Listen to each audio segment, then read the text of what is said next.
কাতারের আমির Sheikh Tamim bin Hamad Al Thani বাংলাদেশে তার 2 দিনের রাষ্ট্রীয় সফর শেষে মঙ্গলবার বিকালে ঢাকা ত্যাগ করেছেন। বিকাল 3টার দিকে হযরত শাহজালাল আন্তর্জাতিক বিমানবন্দর ত্যাগ করেন।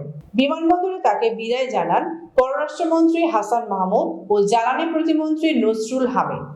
ঢাকা সফর শেষে তার নেপাল যাওয়ার কথা। পররাষ্ট্র মন্ত্রণালয়ের এক সংবাদ বিজ্ঞপ্তিতে বলা হয়, কাতার আমিরের সফর 2 দেশের মধ্যে অসাধারণ সদিচ্ছা ও বোঝাপড়া তৈরি করেছে।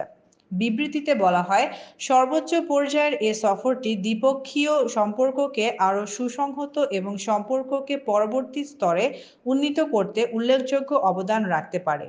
এর আগে রাষ্ট্রপতি কাতারে 3,50,000 বাংলাদেশি কর্মী নিয়োগের জন্য কাতারের আমিরকে ধন্যবাদ জানান এবং বাংলাদেশ থেকে আরও দক্ষ ও আধাদক্ষ কর্মী নিয়োগের অনুরোধ জানান।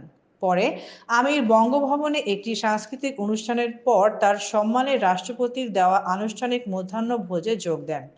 মধ্যাহ্নভোজে প্রধানমন্ত্রী, মন্ত্রিপরিষদের সদস্য ও অন্যান্য গণ্যমান্য ব্যক্তিবর্গ উপস্থিত ছিলেন।